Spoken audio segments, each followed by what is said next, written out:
আজ বিকেলে ঘুরতে চলে গিয়েছিলাম আমাদের পাশের ডিবিসিতে। ওখানে গিয়ে দেখলাম এখন অনেক পানি ছেড়েছে।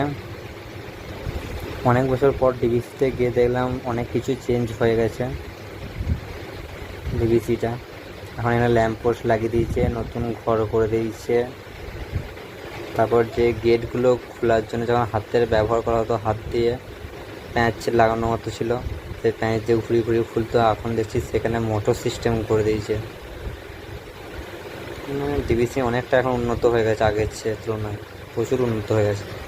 এই জায়গাটাতে এখন ঘুরতে যেতে খুব ভালো লাগছে। আর দেখো কি সুন্দর সবাই মাছ ধরছে ওখানটা করে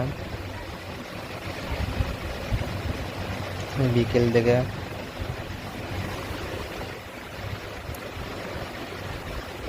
দেখো এদিকে আমার পানির গতির বেগটা খালি দেখো, কতটা পানির গতিবেগ এখানে।